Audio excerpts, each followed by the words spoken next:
Woman beats 3-year-old grandchild to death in Anambra State. Suspects in police custody. And in Cross River State, the national park is depleting and the authorities are going after the culprits.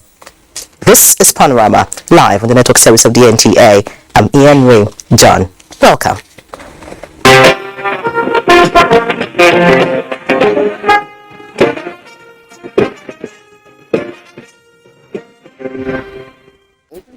Just so you know, this broadcast is being streamed live on our website, nt.ng/live, and all other social media platforms displayed on the screen. Let's hit the road. The maiden edition of the Nigeria-Egypt Trade Conference and Exhibition begins today in Cairo, Egypt. The two-day conference is jointly organized by the Nigeria-Egypt Cultural and Socio-Economic Forum in collaboration with the Embassy of Nigeria in Cairo, Egyptian African Businessmen's Association, under the auspices of the government of Egypt. The conference will bring together government, ministers, governors, ambassadors from Nigeria and Egypt, along with over 300 delegates, visitors and exhibitors. Over the course of the 2 days in the ancient city of Cairo, businessmen and women from Africa's two largest economies will engage in business-to-business sessions, exchange ideas, and attend exhibitions from participating Nigerian and Egyptian companies, showcasing their products and services. An industrial tour scheduled for October 12 will afford the Nigerian participants to learn about the industrial environment and the latest technology in Egypt.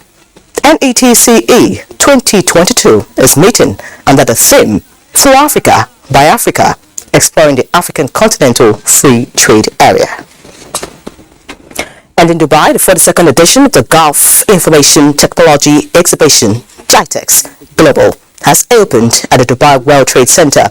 ICT correspondent Tunde Mandabese reports that more than 5,000 organizations, 90 countries, including Nigeria, are participating. Minister of Communications and Digital Economy, Professor Isa Ali Pentame, is leading Nigeria's delegation, where 4 out of Nigeria's 5 startups on exhibition have reached semi-final stage of the competition. And from Dubai back home, Cross River National Park, one of the richest parks in Nigeria's 25 biodiversity hotspots in the world, with abundant endemic species of plants and animals, is being threatened by non-indigenous illegal loggers who explore the forest timber. Erica Ivor reports that one of the suspected illegal timber dealers, Ogunrinde Olayinka, has been arrested by forest rangers in Etara Etung local government area of Cross River State. The Cross River National Park, with an area of 4,000 square kilometers, comprises of Oban and Akwangu Division, is currently threatened by illegal loggers who damages the endangered species and jeopardizes the forest reserve through illegal logging. No, I don't cut. I buy from the people that cut. It's they are indigenous that I just come here to buy. I don't know. The conservator of Park Cross River National Park, Akampa, CP Zana Lawan, expressed displeasure over the activities of illegal loggers destroying the ecosystem in the area. He brought in a bulldozer to create road so that they can evacuate logs out of the park. And by so doing, they have destroyed the ecosystem, they killed so many microorganisms, and by extension, they have created temporary ecological breakdown.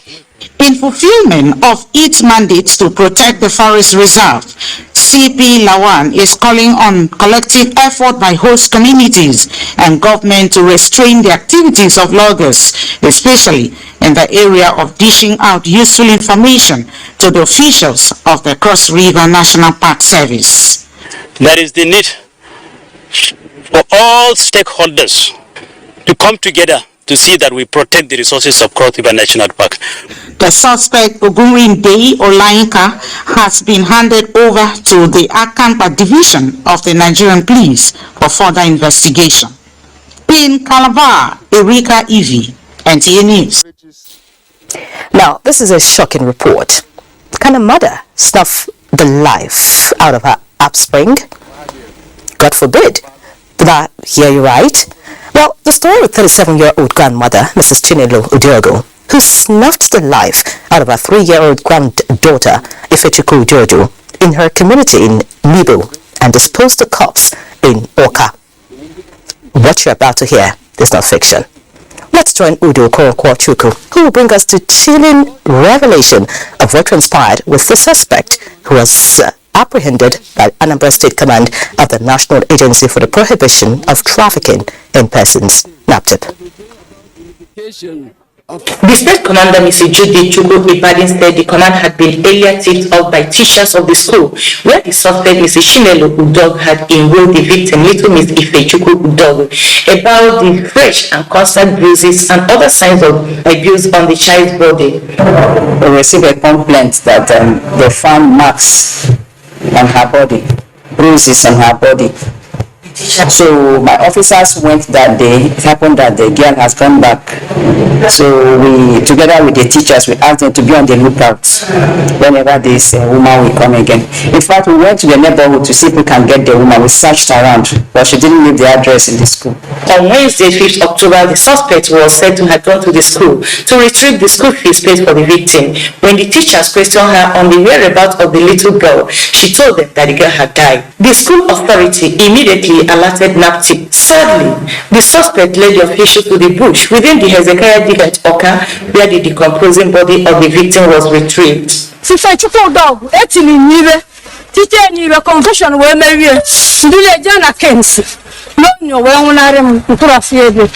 And she claimed that the victim died on Thursday, last week Thursday. True to her words, the body has started decomposing. So I now alerted the Commissioner of Police that this is what I found out in my investigation of a crime of this nature. It has metamorphosed into a homicide case. A telephone conversation, the Anambra State PPRO Tochukwu Ikenga speaks on the matter. The lesson to draw from this incident is that we should be very, very conscious whenever we are angry. The woman in question is in our custody now, and the investigation is still ongoing for us to, at the end of the investigation, the matter will be charged to court. The victim was born by the suspect's 18-year-old daughter, whose whereabouts is unknown. NTA News will update the public with further developments. In Oka, Udo Okoronkwochukwu, NTA News. Very sad development there. Now, operatives of the National Drug Law Enforcement Agency, NDLEA, Ogun State Command, have arrested 21 suspects and destroyed 15 hectares of cannabis farm worth millions of naira at Imoba area of J3 in Ijebu East local government area of Ogun State. Yemi Dalamo reports that the farm was discovered through intelligence gathering by the command. Of the National Drug Law Enforcement Agency (NDLEA) uncovered the cannabis farm in Imoba, located within the Ogun State Government Forest Reserve, Area J3, Ijebu East Local Government, Ogun State. The zonal commander who led the operation says the agency will continue to wage war against narcotics and other illicit drugs, including combing villages across the country to apprehend those involved in the cultivation of cannabis. They will always lose. So if they continue, we're after them, and it's a lot of loss. So long as NDL is following them, they continue to lose their economy. We waited till this time for them to know that what they're doing is not right.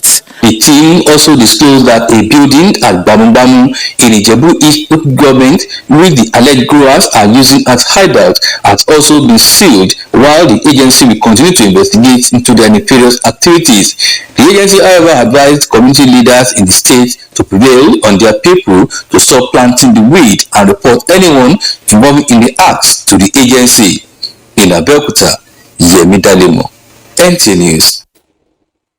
Another news, in line with the directive of the Inspector General of Police for manhunt of escapees of the Kuje Correctional Center, Kano State Command of the Nigeria Police Force has arrested one of the escapees, Abubakar Muhammad Sadiq, who has since been handed over to the Nigeria Correctional Service, Kano, for onward return to the Kuje Correctional Facility. Muhammad Ali reports. Abubakar Muhammad Sadiq is one of the inmates that escaped from Kuje Correctional Facility during the 5th July attack on the facility. His rearrest followed an intelligence report acted upon by operatives of Operation Restore Peace attached to the Criminal Investigation Department of the Kano State Police Command, who traced his whereabouts at Rangaza quarters in Ungogo local government area of the state. After his arrest, the suspect confessed that he was among those that escaped from the local custody at Kuje Correctional Center. Dr. Mohammed Sadiq is now in our custody, and all necessary arrangements have been making to repatriate him back to his original habitat, that is Median Security Custodial Center, Kuje. The security authorities in the state have further urged residents to continue to provide useful information to them by reporting suspicious persons and incidents to the nearest security formations for necessary action. Mohammed Ali. Let's take a quick break. Panorama continues shortly. Please stay. The vaccine offers hope for a safe country free of coronavirus. I urge all state governments, traditional and religious leaders to take the lead in the mobilization effort within their environment and spheres of influence. I similarly urge all eligible Nigerians to present themselves and be vaccinated in accordance with the order of priority already mapped out at the various authorized designated centers only.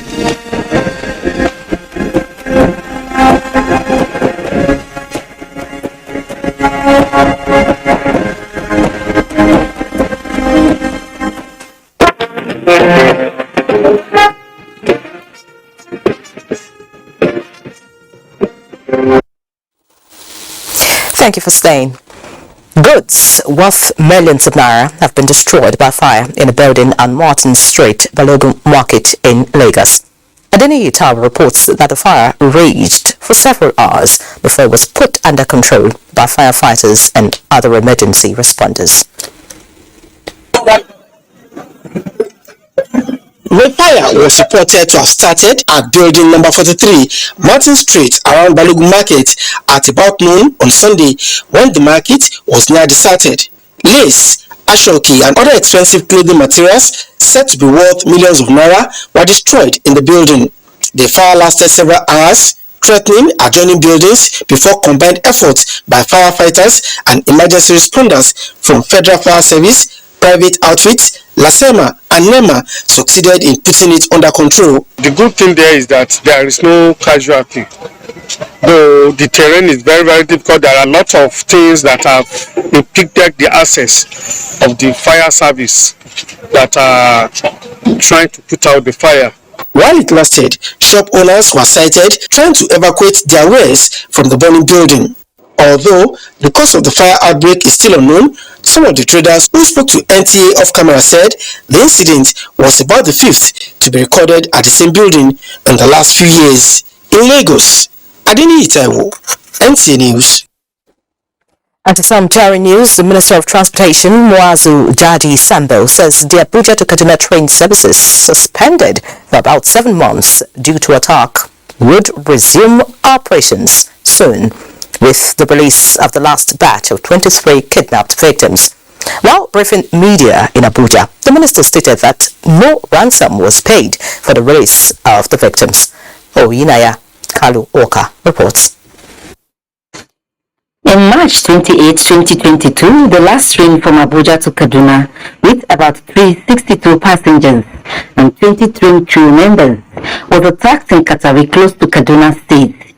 8 passengers were killed, 26 injured, and about 168 kidnapped. After 9 days in captivity, the first victim released was the Managing Director of Bank of Agriculture, Ali Hassan. Others followed in batches after some months, and the last batch of 23 victims were released after about 7 months in captivity. It is the position of this government that under no circumstances should there be collateral damage. The military and security agencies that have been charged with the responsibility of securing the release of these hostages should not act in a way that will endanger the lives of the same hostages. With the release, the Minister of Transportation, Muazu Jaji Sambo, said train movement will commence soon and adequate security measures will be put in place to prevent future occurrence. We have a short-term and a long-term plan. The short-term measures will be put in place very, very quickly to enable rail services commence. And beyond a period of 3 months, we will have put in place a sustainable plan that will ensure that our rail lines are safe and secure. Permanent Secretary, Ministry of Transportation, Magdalene Ajani said the released victims and their families are undergoing post-trauma rehabilitation care in Kaduna Hospital. Oyinaya Kalo Oka, NTA News. We head to Kano now. You know, Kano is not just one of the most economically viable states in the north. It supports the economy of other states in the region owing to its strong business potential. In this report, Elizabeth Yila takes a look at how the state's natural endowment combined with political will are working towards improving the economic fortunes of the state and beyond. Reviving the agricultural sector in Kano State is one of the major focus of the present state administration. The Agricultural Revival Master Plan targets making Kano a focal point in production of essential commercial crops, from tomato to groundnut, cotton, onion, wheat, and rice, including all-encompassing agricultural program of animal husbandry and poultry. This comes in the nick of time considering the paradigm shift that beckons on individual states to look inwards and harness alternative sources of funding fiscal obligations. This in Kano has led to an increase in production of agricultural commodities. In the past 4 years, Kano has been transformed into a major rice processing hub in the country, with proliferation of mills occasioned by increase in capacity and expansion in operations, using state-of-the-art equipment.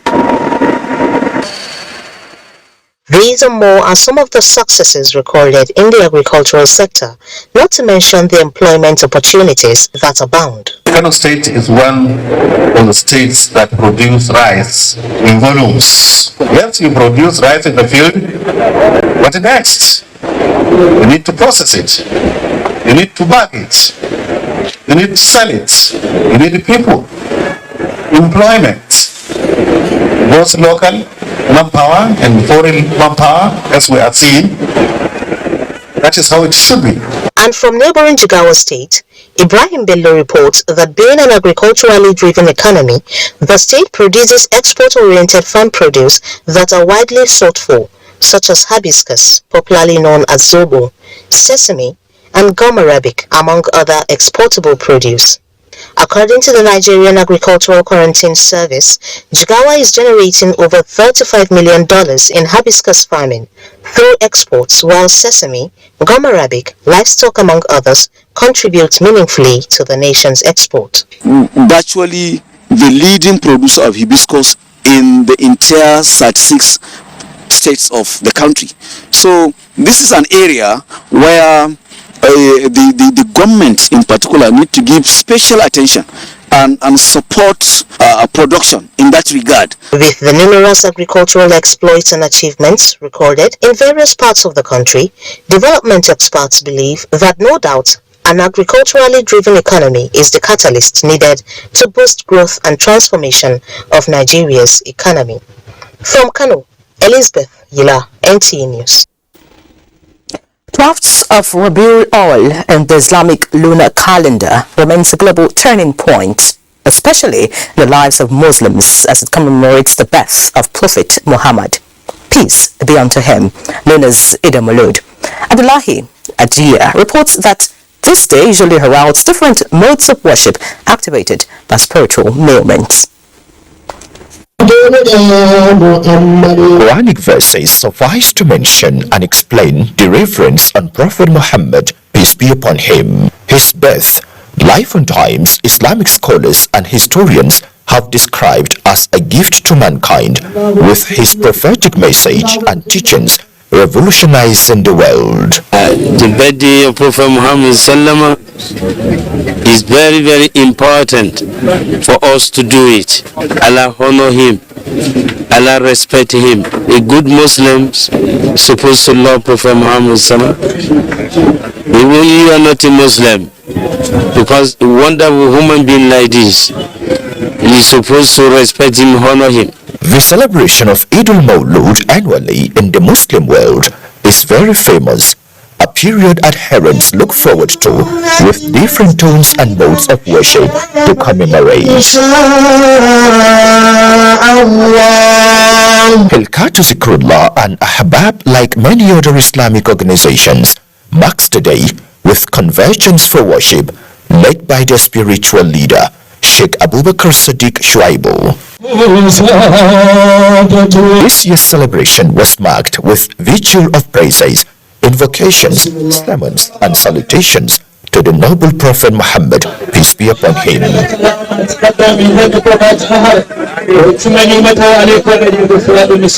Messages of peace took the center stage. To pray for Nigeria, I'll use this avenue to talk to people so that we can come together and unite together. And we need peace to reign in Nigeria. No, if there's no peace, there's no stability. To unite not only Islam, anything that has to do with religion, and people to understand what humanity is all about. Worshippers who were visibly happy said the atmosphere provided them spiritual satisfaction. Celebrating Maulud is like a life to me. I feel happy anytime I participate in celebration of our most beloved. Worshippers and indeed mankind are urged to emulate the virtues and sterling qualities of the seal of prophets, whose teachings scholars maintain are a shining example to the world. In Abuja, Abdullah Hajia, NTA News. Let's have a bit of sports now with Chukronso Wambreze feeding us. After their battling performances in the first leg final round preliminary CAF Champions League match in Abuja Sunday, Plateau United and Esperance FC shift attention to the deciding reverse fixture scheduled for Friday, October 14 in Tunisia. Going forward, it's still 50-50. What we are going to do in Tunisia, we're going to come out. We're not going to defend, because we understand there is a game that anything less than winning or draw, maybe play penalty, will result for we going out of the competition. The return leg, they are going to, of course, try to win the game, because every effort and attempt is to go for the Champions League. Plateau United won in Abuja 2-1, just as Rivers United beat Wydad Casablanca 2-1 in Port Harcourt, while Kwara United beat RS Sekina of Morocco 3-1 in Lagos in Confederation Cup. In tennis, Taylor Fritz beat fellow American Francis Tiafoe 7-6, 7-6 in the final of the 2022 Japan Open to claim his third title of the year. The 24-year-old, who is now into the top 10 in the latest world rankings, is hopeful of qualifying for November's year-ending ATP finals in Turin, Italy.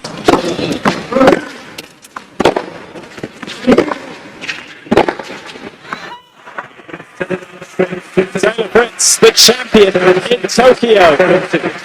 What a time he is having in his tennis career right now. NTA News.